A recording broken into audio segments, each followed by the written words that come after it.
Tim and I met in an English literature class our junior year of college, and we've been together the 10 years since. While he ended up going into IT, I stayed in the liberal arts track and ended up doing non-profit work after college when I realized I didn't actually want to be a school teacher. Just to say that we always assumed he'd out-earn me by a considerable margin. Though when he made more, I always insisted we split things evenly to avoid potential resentment down the road. I've had sort of a non-linear career path, but ended up switching to the corporate world. To make a long story short, my liberal arts degree and time doing non-profit work gave me a lot of skills that enable me to really excel professionally in some more niche areas. I recently started a new job as a consultant, making way more than I'd ever anticipated. When I got the offer, I told Tim that the pay was amazing, but he didn't ask about the actual amount, and I didn't want to be braggy about it, especially since I was fairly sure it was above his current income. Well, we just put in an application for a new place, and in the process of having to submit our pay stubs, it's become obvious that I make roughly 30% more than he does now. I expected him to think that was cool, since he's a feminist and has always been super supportive of my career. But instead he started to make increasingly harsh jabs about how I cheated the system to get where I am. That no English Lit major makes more than a cybersecurity professional without cheating somehow. His major point is that I got my first job out of nepotism, which set me up to trample more qualified people who didn't have the same advantages. It's true that I got my first post-college job after being referred by a sorority sister, but it was for non-profit work making $22K /year, not exactly at somebody's daddy's firm. He also points out that at my first corporate job, I snagged a big promotion after volunteering to take on starting up the company's diversity /equity / inclusion program, and I'll admit that were I a white man, it's highly unlikely I would have been able to be the face of the eventually high-profile diversity program. Tim also notes that I was awarded a small college scholarship for being a promising female writer, when no such scholarship existed for males. But all that said, I still don't feel like I cheated the system, and it makes me angry to listen to him joke about it. Especially since I grew up blue-collar and worked full-time while going to school full-time to afford my degree.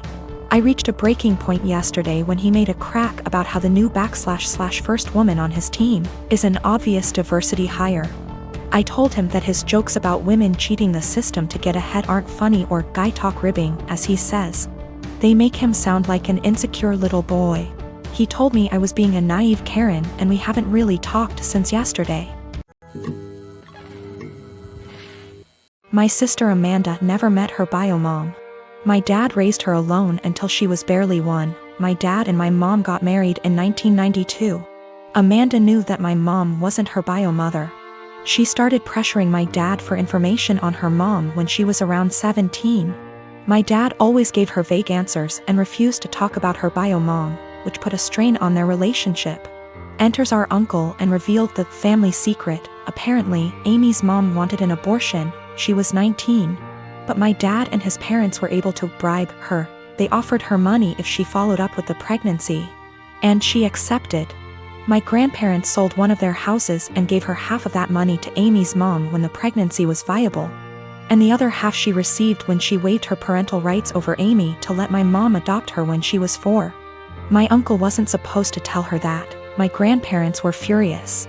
Amy stopped her crusade to meet her bio mom, and her relationship with my dad went back to normal. Amy never mentioned her bio mom again. Dad got her into therapy after that. A month ago, Amy found out that she was pregnant. The pregnancy was an accident. She switched birth controls. The problem being, Amy is about to start her surgical residency and her hours are insane. It is basically impossible to raise a baby while working in that rhythm, so she wanted an abortion. The problem is that Mark, her fiancé, 6 years together, wanted her to keep the baby. It caused a big fight. In a move to convince Amy to keep the baby, Mark told Dad about this. Until that point, no one in our family knew about this. Dad talked with her, and they got into an enormous fight. Amy got the abortion 10 days ago. Mark ended up breaking up with her. She is obviously really sad. My dad was acting like a jerk. He was pretending that Amy didn't exist. He didn't want to talk or see her. So on Christmas Day, we were exchanging gifts. When everyone had already finished giving each other gifts, Dad got up and gave Amy her present. He gave her an envelope in front of everyone and told her to open it. It was 3 pictures with something written on the back, a name, an address, and a phone number. Dad told her that he was tired of babying her, that this is a photo of her bio mom and her 2 sons. That was her bio mom address, and that he contacted her bio mom and she is willing to speak with Amy. He gave her Amy's number. Dad thinks that they will have a great relationship since they are so similar. Amy broke down crying. I ended up in a fight with Dad, called him a monster for doing that to her.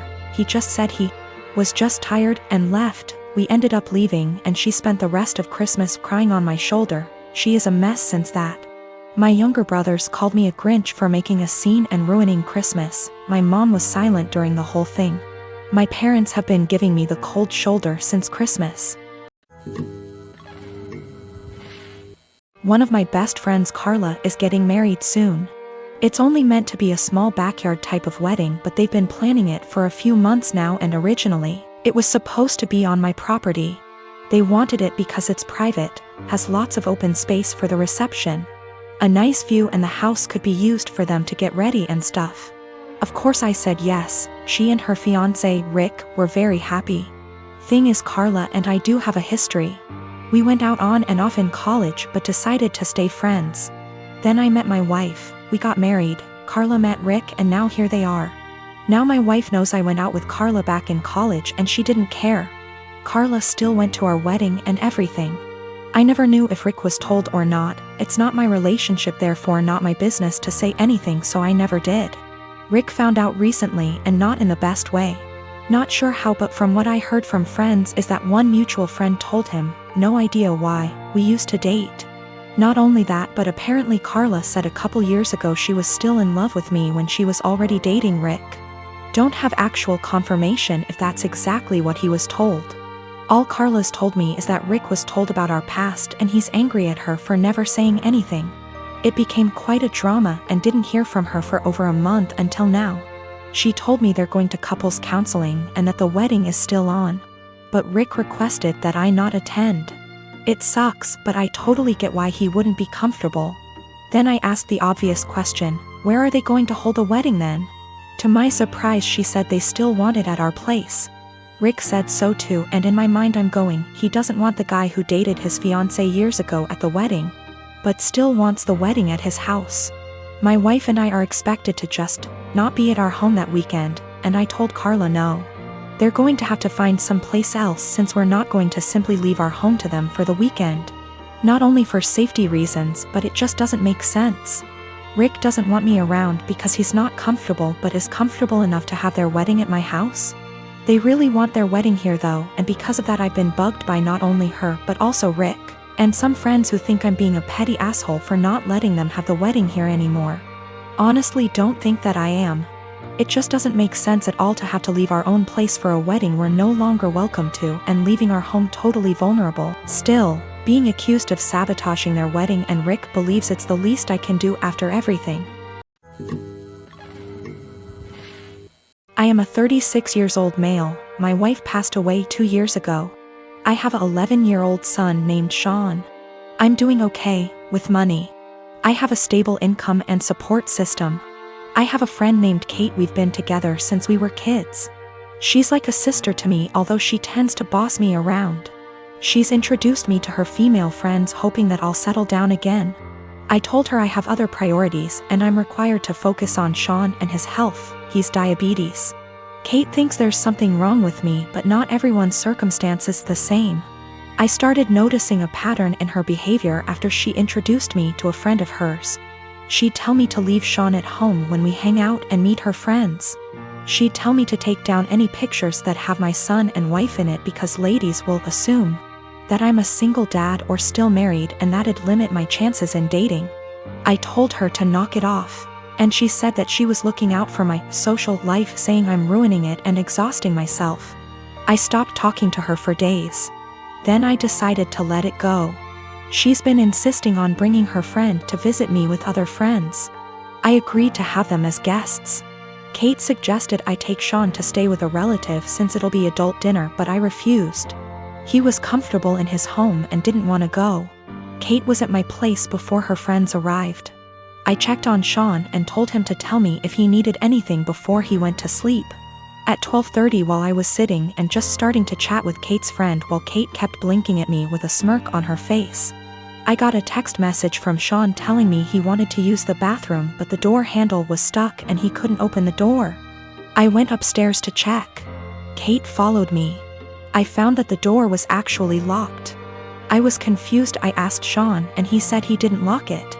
I started looking for the key. That's when Kate quietly handed it to me saying she took it. I was stunned. I opened the door for Sean, then I asked her why she locked the door. She said that lied to her friend about me not having kids and didn't want her to see Sean. She said it was no big deal since he was sleeping, but I was furious. I started yelling at her as she kept shushing me. Everyone started leaving after I yelled at Kate and cussed her out for doing this.